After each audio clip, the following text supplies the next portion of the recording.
नमस्कार, झारखंड में आपका स्वागत है। आपके साथ मैं हूं शिप्रा झा। बालू उठाव पर हाईकोर्ट के सख्त आदेश की।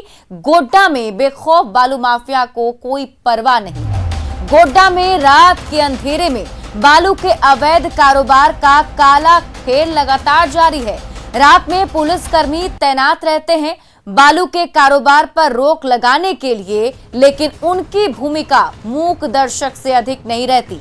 पेट्रोलिंग के नाम पर वो केवल खानापूर्ति करते दिखाई देते हैं। ग्रामीण इलाकों की बात छोड़िए, गोड्डा शहर के मुख्य चौक पर बालू का अवैध कारोबार धड़ल्ले से जारी है। सूत्रों से मिली जानकारी के मुताबिक ये सब कुछ पुलिस और माफिया की साठगांठ से चलता जा रहा है।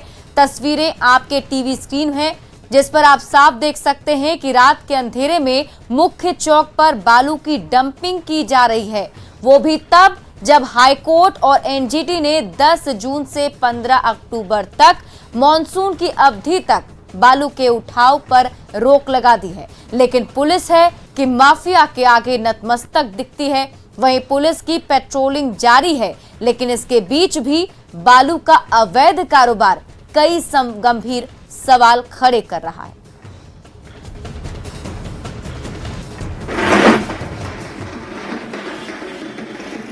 और बालू कारोबार पर गंभीर सवाल भी उठ रहे हैं।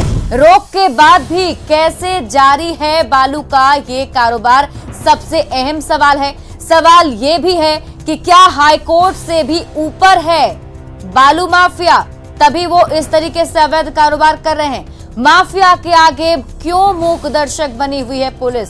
आखिर पुलिस की तरफ से कार्रवाई क्यों नहीं की जा रही, ये भी बेहद अहम सवाल। और इस खबर पर अधिक जानकारी के साथ हमारे सहयोगी गौरव झा जुड़ चुके हैं, उनसे ही सीधा अपडेट लेते हैं। गौरव, देखिए, जिस तरीके की तस्वीर हम अभी टीवी स्क्रीन पर दर्शकों को दिखा रहे हैं, उसे साफ समझा जा सकता है कि हाईकोर्ट के आदेश की साफ तौर पर अवहेलना हो रही है।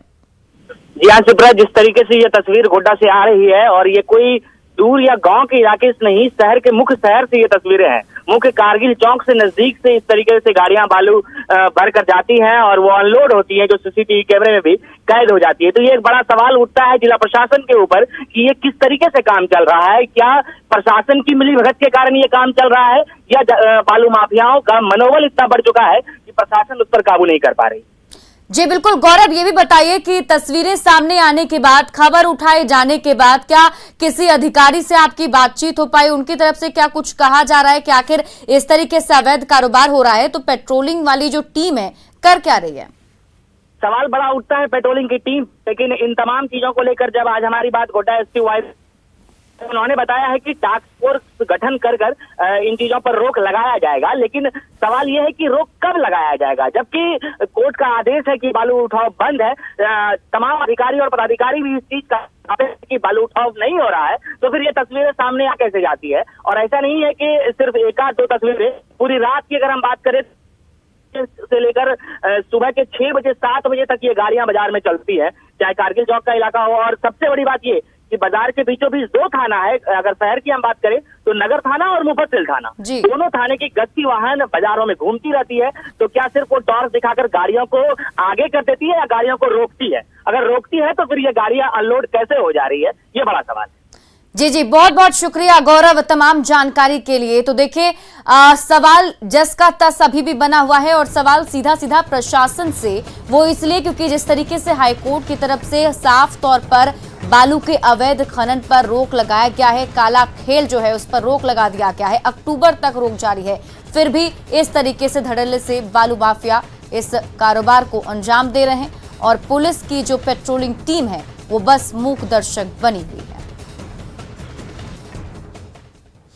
कोरोना पर जारी स्वास्थ्य सुरक्षा सप्ताह में इंटर स्टेट बस सर्विस पर रोक है, लेकिन गढ़वा में सरकार की गाइडलाइंस का खुलेआम उल्लंघन हो रहा है। गढ़वा जिला 4 राज्यों उत्तर प्रदेश, छत्तीसगढ़, मध्य प्रदेश और बिहार की सीमा पर बसा हुआ है।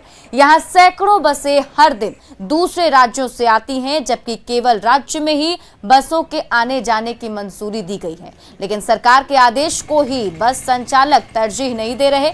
दूसरे राज्यों से बेधड़क बस आने से कोरोना संक्रमण का खतरा भी मंडराता दिख रहा है। न्यूज 18 की टीम ने जब इस मामले की पड़ताल की तो बस संचालक बस को ठीक करवाने के लिए लाने की बात कहते दिखाई दिए। वहीं बस डिपो में दूसरे राज्यों के यात्री भी बस का इंतजार करते दिखे। इधर मामले की जानकारी दिए जाने के बाद डीटीओ ने दूसरे राज्यों से आने वाली बसों पर कार्रवाई का भरोसा दिया है। गाड़ी काम कराने आया है गढ़वा, काम करा के जा रही है, लाइन में नहीं है। लाइन में नहीं है? नहीं, तो तुम कब से चला रहे हैं इसको? आज ही किया है काम कराने के लिए, काम कराया और जा रही है। कहाँ से गाड़ी, यहाँ कहाँ है अभी गढ़वा में? गढ़वा स्टैंड बस मिलेगी यहाँ से? कैसे यहाँ क्यों बैठी हुई? टेम्पो से जाएंगे। टेम्पो लेगा बिलासपुर? नहीं, और आगे जाएंगे टेम्पो, गाड़ी जाएंगे। बस मिलता है ना? मालूम नहीं सर, आ जाए इधर। अभी अगर इंटरस्टेट बस पूरी तरह बंद है, सिर्फ झारखंड राज्य के अंदर ही जो जीएच नंबर है उन्हीं को सरकार के द्वारा अनुमति मिली। अगर कोई इंटरस्टेट बस हम लोग को रास्ते में चलते हुए नजर आती है तो उसमें सुसंगत धाराओं के तहत डिजास्टर मैनेजमेंट के अंतर्गत कार्रवाई की। तो बस उधर में लगा हुआ छत्तीसगढ़ बिहार का बस? मैं अभी देख लेता हूँ, अगर बस लगी होगी तो मैं वो अगर चल रही होगी तब तो उस पर कार्रवाई होगी, अगर सिर्फ लगी होगी क्या है उसको मैं जाँच करवा लेता हूँ। जो अगर चल रही होगी तो उस पर कार्रवाई। तो देखिए, इंटरस्टेट बस का आना जाना अभी भी जारी है, जबकि सरकारी गाइडलाइंस के मुताबिक अभी इंटरस्टेट बसों के परिचालन पर रोक लगाया गया है। लेकिन गढ़वा से जो तस्वीरें आई हैं उससे आप समझ सकते हैं कि यहाँ के लोग किस तरीके से सरकारी गाइडलाइंस की धज्जियां उड़ाते हुए नजर आ रहे हैं। हमारे साथ इस खबर पर अधिक जानकारी के साथ गढ़वा से हमारे संवाददाता चंदन कुमार कश्यप जुड़े हुए हैं, उनसे सीधा अपडेट लेते हैं। चंदन, देखिए, लग रहा है झारखंड में जब से कोरोना के मामले कम आए हैं लेकिन फिर भी सरकार की तरफ से सख्ती बढ़ती जा रही है। जो दूसरे जिलों से या बस जो आ रही है दूसरे राज्यों से उसको बंद किया गया है, लेकिन लोगों पर इसका असर नहीं हो रहा। तो कहीं ना कहीं कोरोना की तीसरी लहर को दावत दे रहे हैं लोग। जी बिल्कुल, जो अभी संभावित जो दर्शाया गया कि तीसरी वेव आने की संभावना है, ये तीसरी वेव यही तीसरी वेव है। चूंकि सरकारी गाइडलाइन के अनुसार जो झारखंड में ही बसों को चलानी है, अंतर्राज्यीय बसों पर पूर्णतः रोक लगी हुई है। इसके बावजूद भी जो दूसरे राज्य के जो बस संचालक है वो झारखंड के द्वारा जारी गाइडलाइन का अनुपालन नहीं कर रहे हैं, जिसके चलते यहाँ पर तीसरी वेव की संभावना बनी हुई है। जी बिल्कुल चंदन, आप जब वहां मौके पर पहुंचे तो आपने क्या देखा वहां का? पहले तो हालात बताइए, वहां का नजारा बताइए कि किस तरीके की तस्वीर वहां पर थी, कहां किन राज्यों से बस जो है वहां पहुंची हुई थी और कितने यात्री वहां बैठकर इंतजार कर रहे थे बस का? देखिए, जब वहाँ पर मैंने बस स्टैंड का जायजा लिया, उस समय वहाँ पर दो बसें खड़ी थी। एक दिल्ली नंबर की बस थी, दूसरा जो बस थी यूपी नंबर की थी। दोनों जो दिल्ली नंबर की जो बस थी वो छत्तीसगढ़ जा रही थी, जबकि यूपी के नंबर बस की बसें जो बनारस जा रही थी। जब वहाँ पर मैंने वहाँ पर जो स्थानीय जो वहाँ पर जो यात्री थे उनसे मैंने जानकारी दी कि वो कहाँ जा रहे हैं, तो किसी को छत्तीसगढ़ के अंबिकापुर जाना था, किसी को यूपी के बनारस जाना था, किसी को बिहार जाना था, किसी को अंबिकापुर जाना था, बिलासपुर जाना था।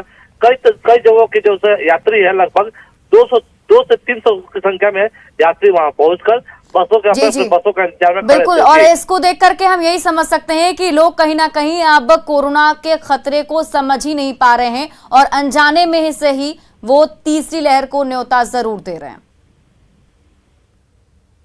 और गुमला में नक्सलियों की बड़ी साजिश नाकाम कर दी गई है। यहां पर कोचागनी गांव के बीच जंगल में सुरक्षा बलों ने 3 आईडी बम बरामद किया है, जिसे जंगल में ही डिफ्यूज कर दिया गया। तीनों बम भाकपा माओवादी के नक्सलियों ने पुलिस बल को नुकसान पहुंचाने के लिए जंगल में बिछा कर रखा है। जंगल में पुलिस, सीआरपीएफ, झारखंड जगुआ और कोबरा बटालियन के जवानों का नक्सलियों के खिलाफ 5 दिनों से ऑपरेशन चक्रव्यूह जारी है।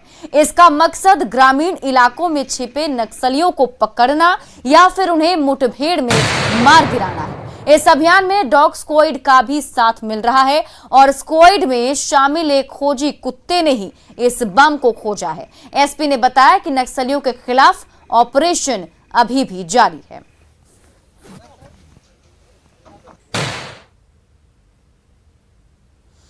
पलामू के छतरपुर में अपहरण करने की नीयत से पहुंचे कुछ अपराधियों को ग्रामीणों ने पकड़ लिया और काफी देर तक बंधक बनाकर रखा। ग्रामीणों की ओर से इसकी सूचना मिलने पर छतरपुर थाने की पुलिस मौके पर पहुंची और सभी आरोपियों को गिरफ्तार कर लिया है, जिनसे थाने में पूछताछ जारी है।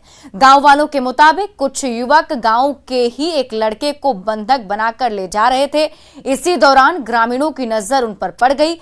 इसके बाद ग्रामीणों ने उन्हें पकड़ लिया और पूछताछ करने लगे, जिसके बाद मामला संदिग्ध दिखने पर सभी को बंधक बना लिया गया और फिर पुलिस के हवाले कर दिया गया है।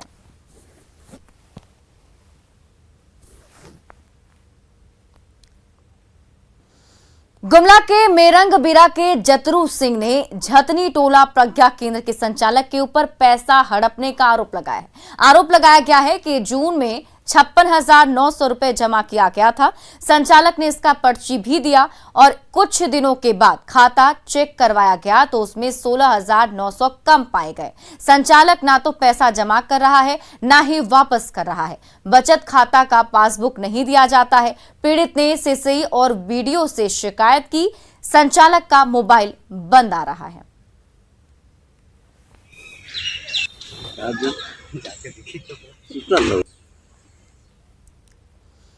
गोड्डा में मुफस्सिल थाना क्षेत्र से दो मुही चौक से उत्पाद विभाग ने 96 कार्टन अंग्रेजी शराब बरामद किया। सेप्टिक टैंक क्लीनर ने शराब को छिपाकर बिहार के दरभंगा ले जाया जा रहा था। जब्त की गई शराब गोवा की बनी शराब बताई जा रही है। मिली जानकारी के मुताबिक ये गाड़ी दरभंगा से आई थी और वापस दरभंगा ही जा रही थी। गाड़ी के ड्राइवर और खलासी को पुलिस ने हिरासत में ले लिया है। वहीं ये गाड़ी दरभंगा के अर्जुन मांझी की बताई जा रही है। दरभंगा से चली थी और इसको फिर दरभंगा वापस ये खेप पहुंचना था, जिसमें चालक और खलासी को गिरफ्तार किया गया है। चालक का नाम ललित मुखिया और खलासी उसके साथ है मोहम्मद रजा। ये दोनों दरभंगा के रहने वाले हैं। गाड़ी ओनर जो है शिवशंकर, गाड़ी ओनर का क्या नाम, अर्जुन माझी, ग्राम शिवराम, थाना बहेड़ी, दरभंगा जिला का है। जो दरभंगा का हैंडलर है उसके बारे में भी पता चला। दरभंगा का जो हैंडलर है वो कृष्ण कुमार, सन ऑफ राधे श्याम पूर्वे, बहेड़ा साकिंग, जिला दरभंगा। राजधानी रांची में रविवार को संपूर्ण लॉकडाउन के बीच यूपीएससी भारतीय इंजीनियरिंग सर्विस की परीक्षा आयोजित की गई। रांची के बाहर से आने वाले परीक्षार्थी और उनके परिजन लॉकडाउन को लेकर विशेष तौर पर परेशान रहे, क्योंकि कई लोगों को अपने निजी वाहन या फिर भाड़े की गाड़ी बुकिंग कराकर रांची पहुंचना पड़ा। ऐसे में कई परीक्षार्थी परीक्षा केंद्र पर देरी से पहुंचे। परीक्षा केंद्र के बाहर परीक्षार्थियों और उनके परिजनों की परेशानियों का जायजा लिया हमारे सहयोगी संजय कुमार सिन्हा ने। राजधानी रांची में आज लॉकडाउन के दौरान यूपीएससी की इंडियन इंजीनियरिंग सर्विस की परीक्षा हो रही है। कई केंद्रों पर एग्जाम हो रहे हैं। साथ ही आप यहाँ देख सकते हैं कि हम इस समय मौजूद हैं गोस्नर कॉलेज के बाहर में। परीक्षार्थी 10 बजे से एग्जाम शुरू है और जो परीक्षार्थी यहाँ पहुँचने में लेट हुए हैं वो जरा सा जल्दी में। आपका एग्जाम से देर से पहुँचे हैं क्या? हाँ। देर किस वजह से हो गई? वो रास्ते में देर हो गई। आप देख रहे हैं कि यहाँ पर किस तरह से देर से पहुँचने पर जो अफरा तफरी का आलम होता है। परीक्षा कितना बजे शुरू हुआ सर? 10 बजे। 10 बजे। आप कब तक चलेगी? 12 बजे तक। 10 बजे से परीक्षा है, 12 बजे चलेगी। खासकर राजधानी रांची से जो लोग परीक्षा देने पहुंचे हैं उन्हें ज़्यादा तकलीफों का सामना तो नहीं करना पड़ा, लेकिन बाहर से जो लोग आए रांची के बाहर से परीक्षा देने के लिए उन्हें काफ़ी मुश्किलों का सामना करना पड़ा। सर आप लोग कहाँ से आए?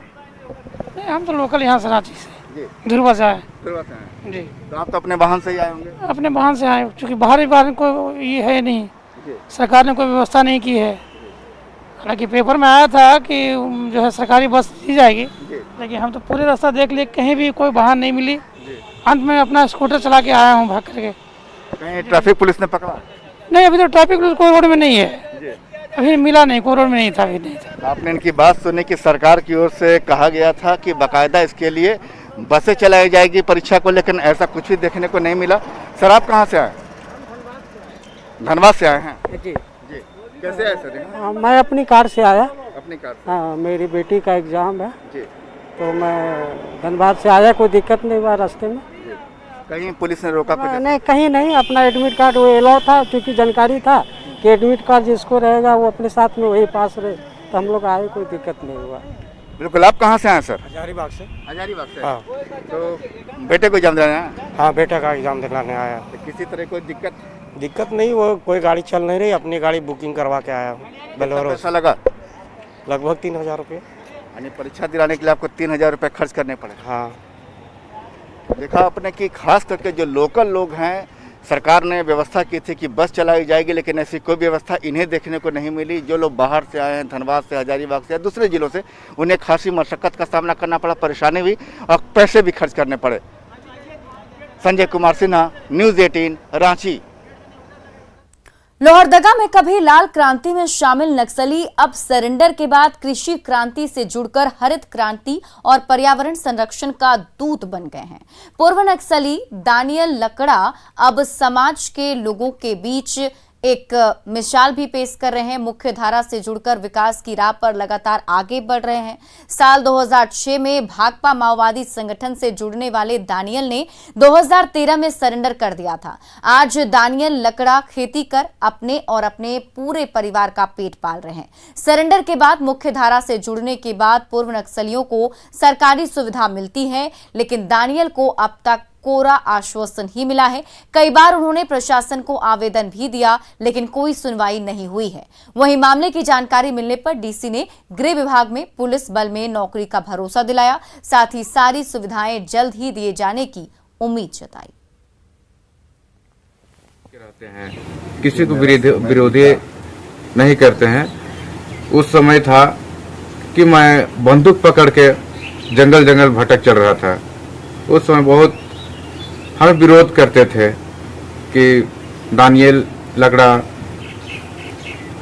अब नहीं सुधरेंगे, लेकिन हम अभी खेती बाड़ी कर रहे हैं तो वही लोग हमें अभी प्यार से बोलते हैं सुधर गया है। ये तो सरेंडर किए हुए उग्रवादी है और उनके लिए योजना है, सरकार ने नीति बनाई है, उसके तहत हम लोगों ने निर्णय लिया है।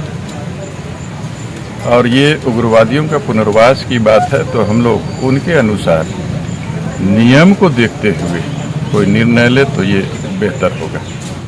और इसी बीच राजधानी रांची से बड़ी खबर सामने आ रही है। रांची में तैमारा घाटी के सेल्फी पॉइंट के पास हादसा हुआ है। ये बड़ी खबर आपको राजधानी रांची से बता रहे हैं। रांची में तैमारा घाटी में भीषण हादसा हुआ है। बाइक, कार, कंटेनर और हाईवा की टक्कर हो गई है। ये चारों वाहनों की टक्कर, हादसे में 6 लोग घायल बताए जा रहे हैं। तो ये बड़ी खबर आपको राजधानी रांची से बता रहे हैं। देखिए, हाईवा चालक हाईवा में ही फंसा हुआ है। जो जानकारी मिल रही है फिलहाल, उसके मुताबिक बताया जा रहा है कि हाईवा चालक हाईवा के अंदर ही फंसा हुआ है। गैस कटर से काट कर निकालने में पुलिस जुटी हुई है। घायलों को फिलहाल अस्पताल भेजा जा रहा है।